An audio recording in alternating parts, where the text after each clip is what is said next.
So today's topic is design patterns. We will be covering singleton, factory and abstract factory, right? So these three design patterns we will be covering today. So first one is singleton pattern. What is it? What is the definition? It ensures that only one instance of a class is created and provided a global point of access to that instance. That means only one object of the class will be created and used everywhere.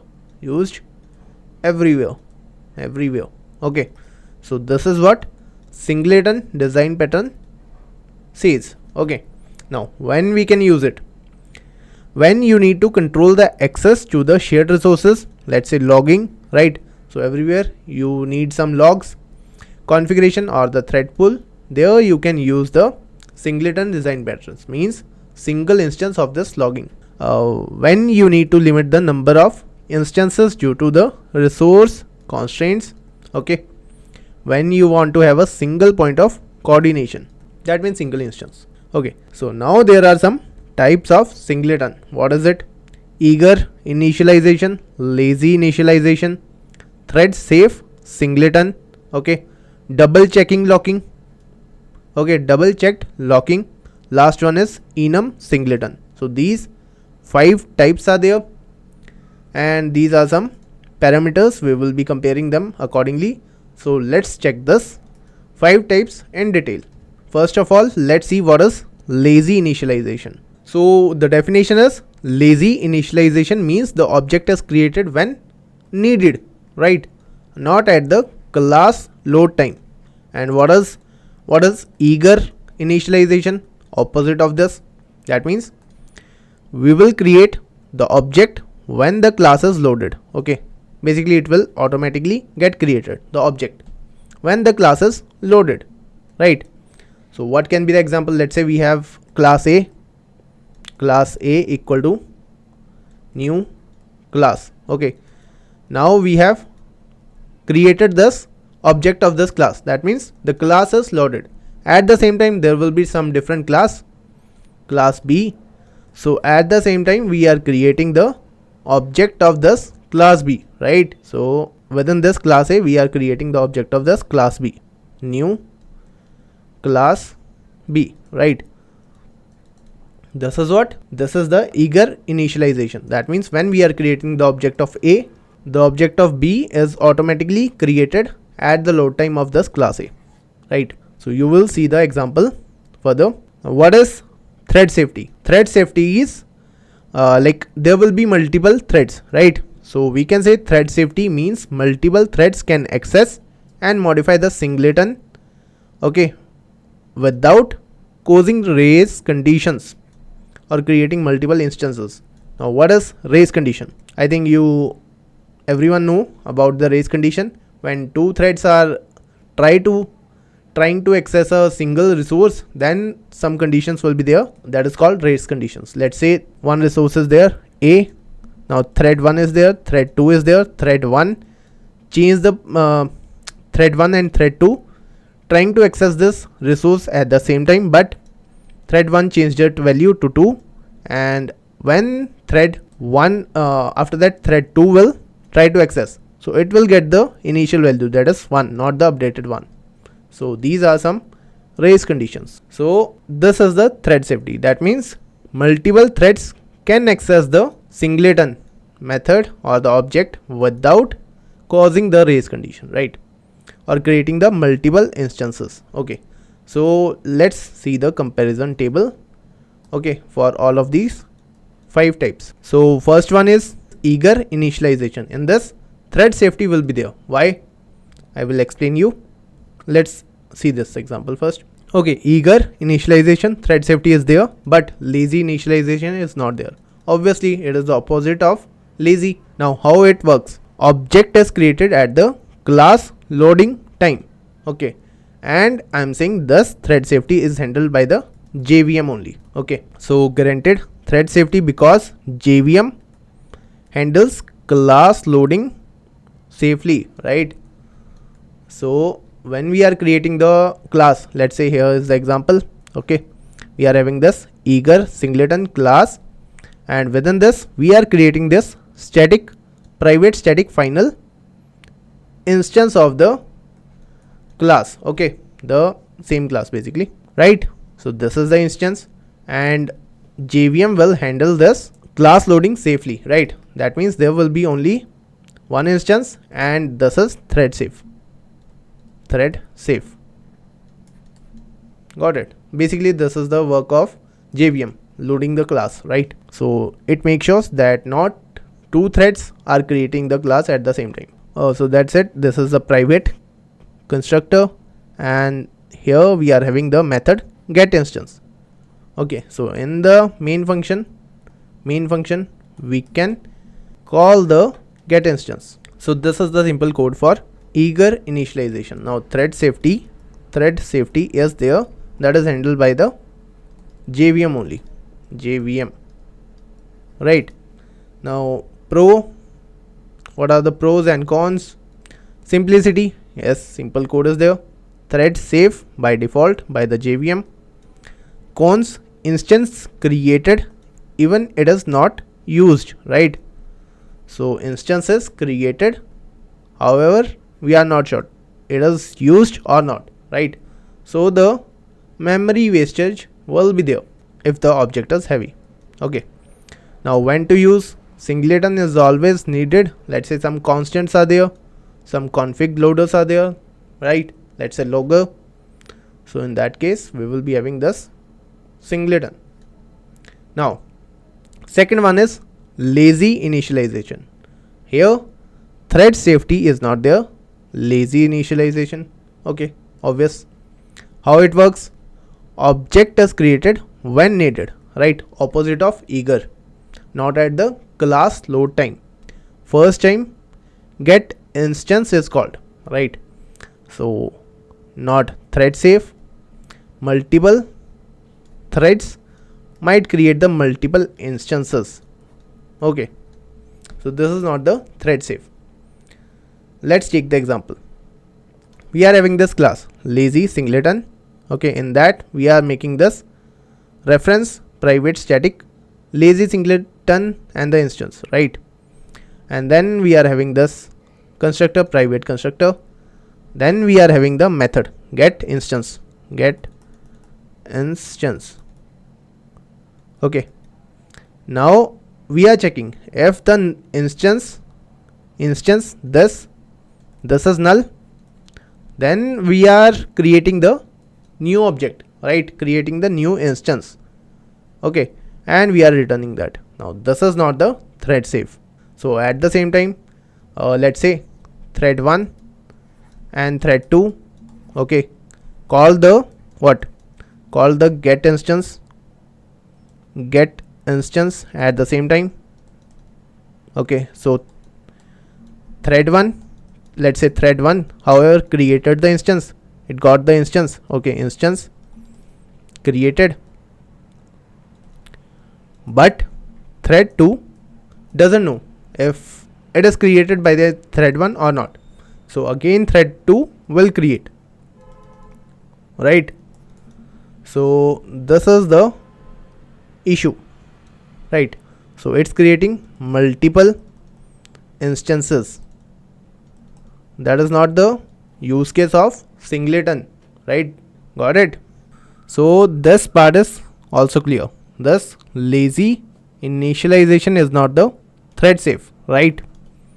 Now what are the pros and cons? Object created only when needed, so memory wastage will not be there.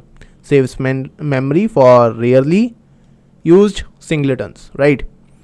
So not safe in multi-threaded environment. I already explained you, right? So when we can use single threaded apps, testing, or the lightweight environments. So the third one is, now here we are having the lazy initialization plus thread safety. How? We will simply use the synchronized keyword, right?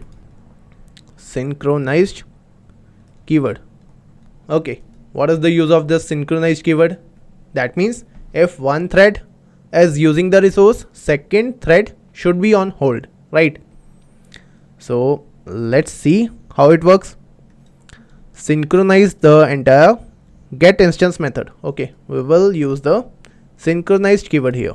See here, this is the get instance and we have used the synchronized keyword.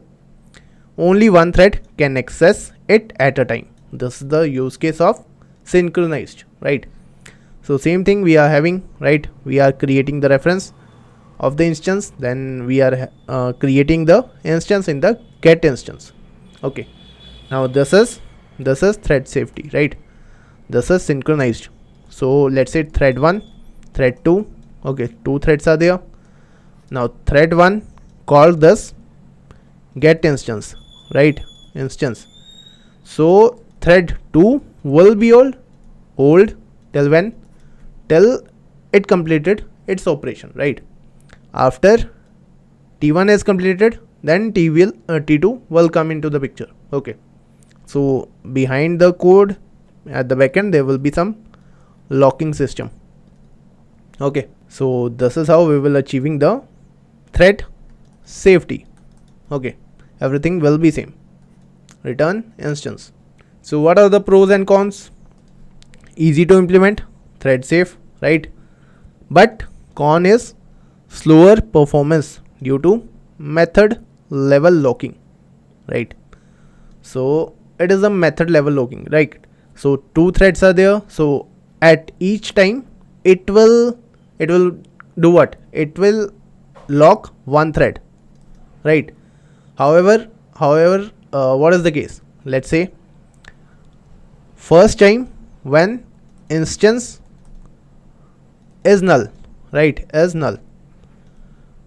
In that case only we should apply this locking, right? At that time only, at this time only we should apply locking, right? Locking, correct. When instance is null, that means we need only one thread to create the instance, right? So that multiple instance should not be created, right? Let's say instance is created. After that what we are doing? We are checking if instance is not null, equal to null, then we are creating. Otherwise just return the instance, right? Just return the instance. So after that locking is not needed, right? Locking is not needed. We can simply return the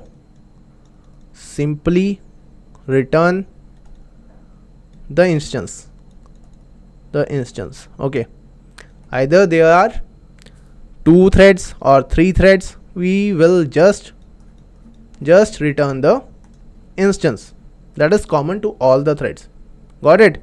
And this is our next type. Okay, so let's see the next type. So double checked locking. What we are doing here? Again, this is the thread safe lazy initialization. How it works? We used a synchronized block only when the instance is null. Okay, that's what I have explained here, right? We will apply the lock only at the first time when instance is null. After that we will just return the instance. Okay, let's see the code then.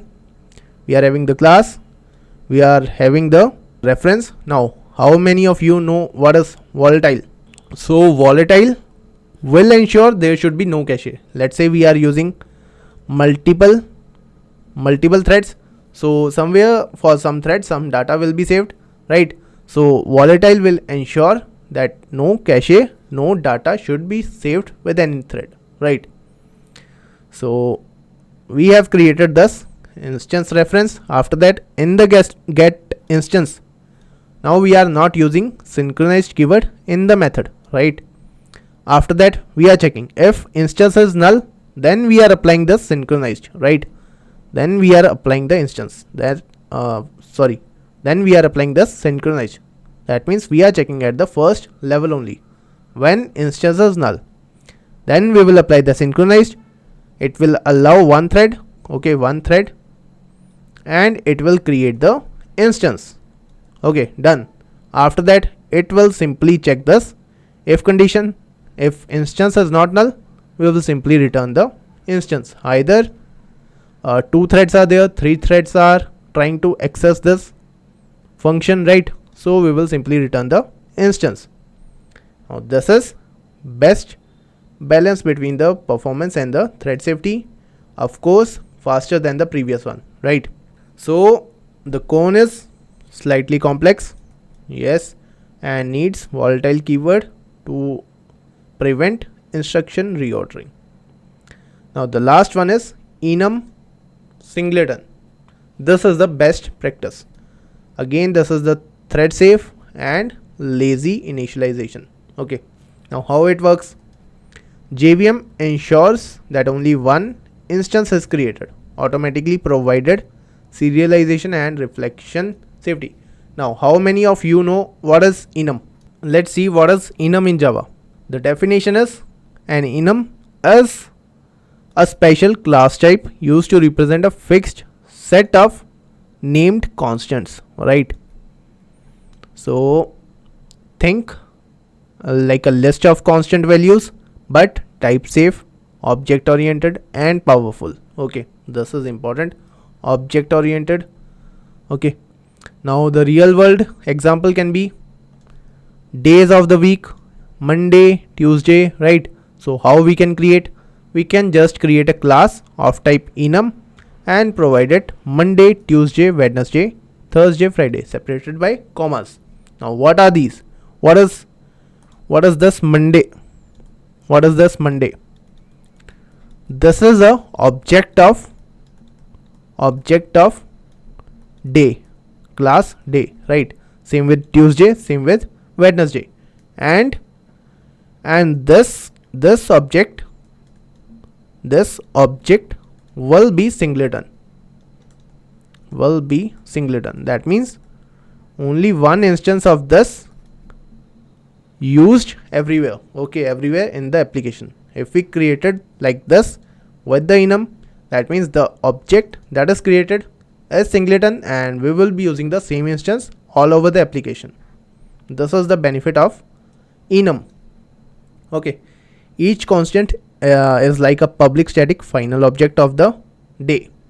That's what I explained here. So day today equal to day dot Monday. If today is equal to day dot Friday, that means we will be printing this output. So let's see the enum with fields and methods. So we are creating this enum classes object status. Now for the placed, what we are having? We are having the string order has been placed. Same with the ship, delivery, and there is one message, right? Messages there, and the constructor we are passing this message, right? And we will get the message. That's it. These all are the object placed, shipped, delivery, right? So usage, how we can use it?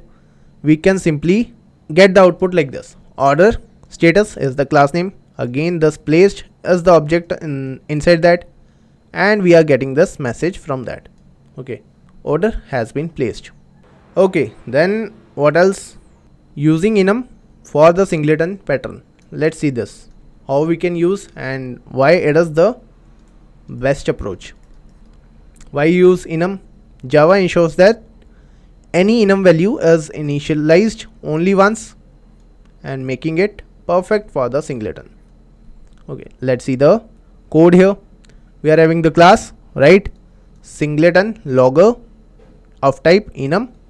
Then we are creating this instance. This instance is the object of what? This class singleton logger. Okay, and we will be using this instance all over the application, right?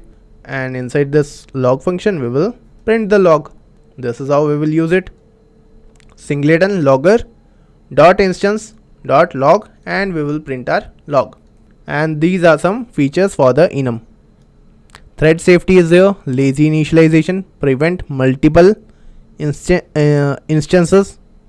safe from the reflection attack and safe from the serialization, easy to write.